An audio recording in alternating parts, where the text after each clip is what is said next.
Hey guys, this is Jonathan from Woodland Gear of mywoodlandgear.com. Today we're going to take a look at the Condor Hudson Bay. So grab your gear and let's get ready for our next woodland adventure.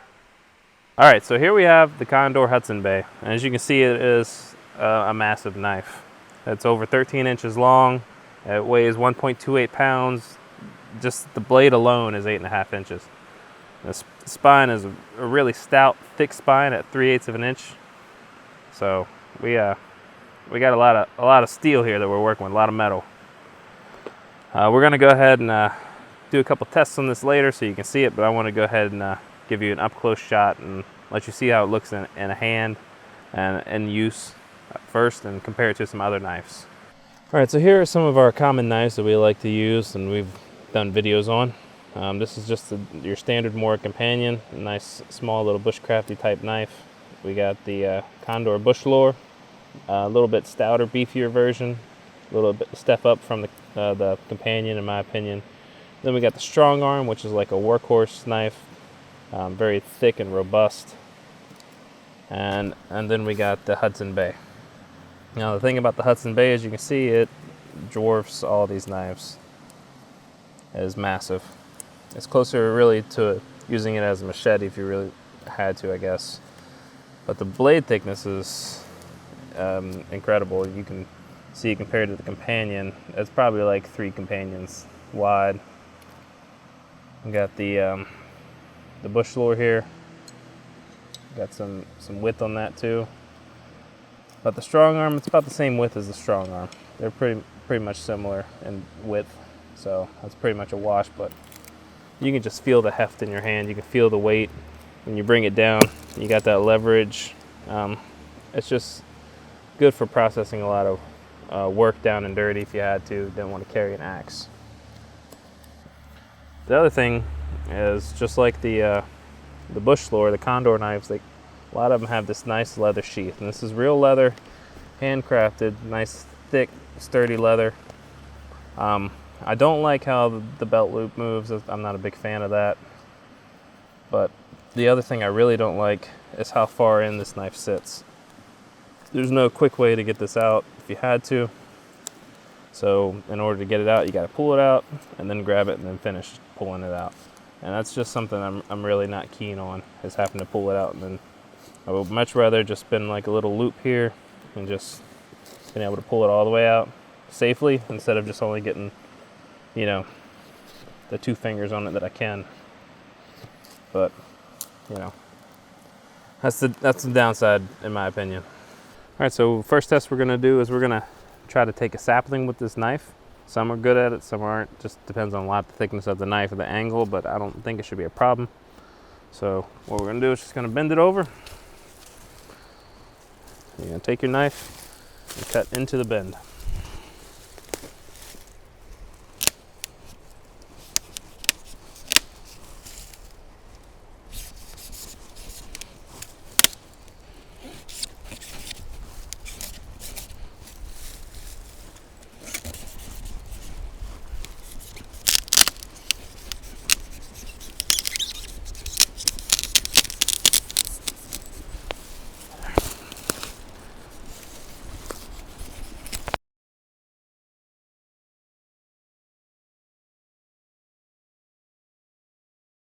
So obviously this could be a nice chopper. So we're just gonna go ahead and chop up some of these branches on the sapling here, see if we can go through in one chop and see what kind of action this gives us. So that one, you know, about 1/2 inch, so it's not too bad.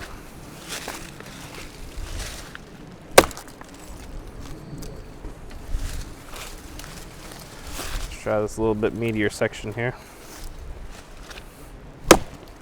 Yeah, it's that almost went all the way through. We got a little bit of tail end up back there.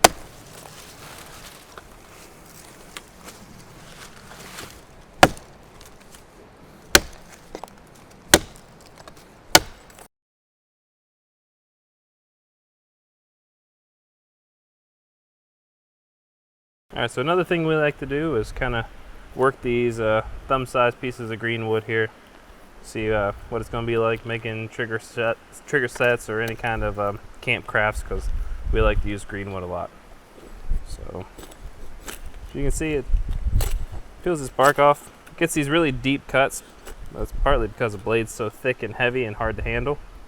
But if you kind of use it up here towards the base a little bit, you can get a little bit more finer stuff done. But yeah, it doesn't have a problem peeling off this bark.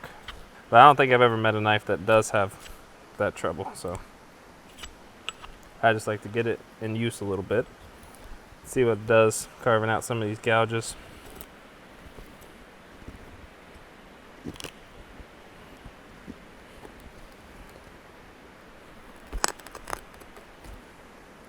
So does our notches pretty good. Not the cleanest, but definitely not bad.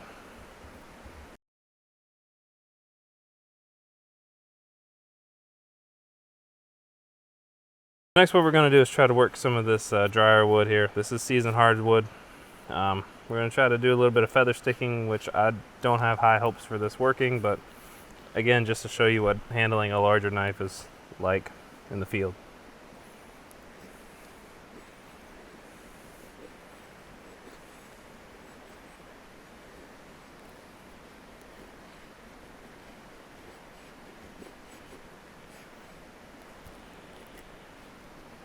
I mean, we can, as you can see, we can get the curls. It's just hard to stop the weight and the pressure of that knife from just going in and cutting them the rest of the way off.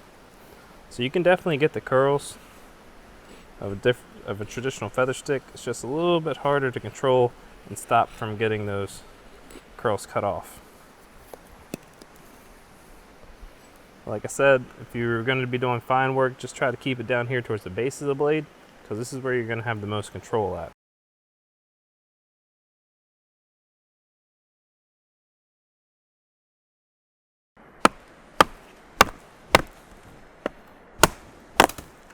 Unless it breaks, and then you got to get a new baton.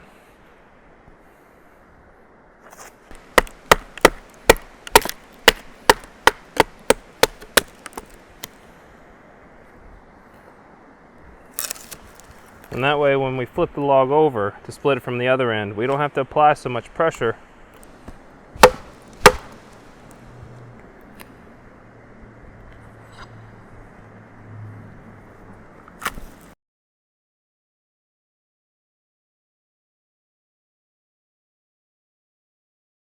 Alright, so next we're just going to do our simple ferro rod test, where we're just going to run the back of the blade across the ferro rod and make sure it can throw some sparks in case we needed to.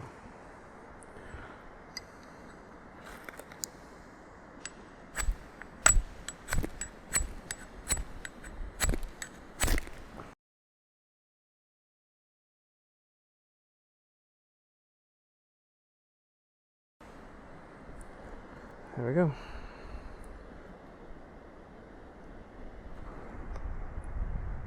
It's not great at throwing sparks, but it got a couple, and that's all we really need. So if it was a pass-fail grade, it would pass, but not by much.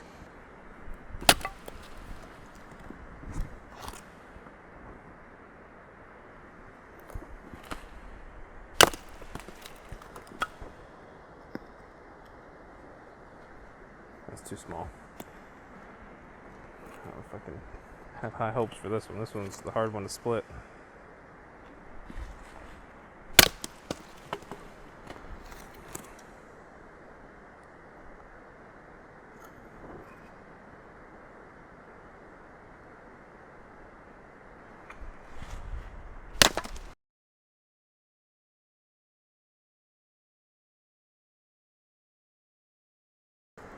Alright, well, even as a makeshift hatchet, it's still done a pretty decent job just from the weight alone.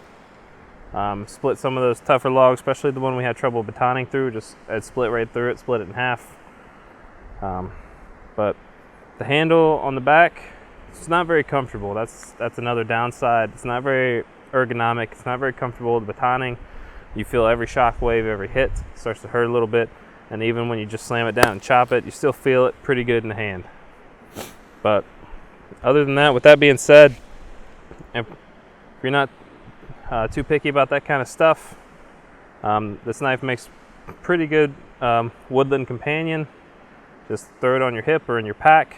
It is heavy, it's over a pound, but it's going to take up the space of, you know, 1 or 2 other tools that would traditionally weigh more. Like a small hatchet is going to be about 2 pounds.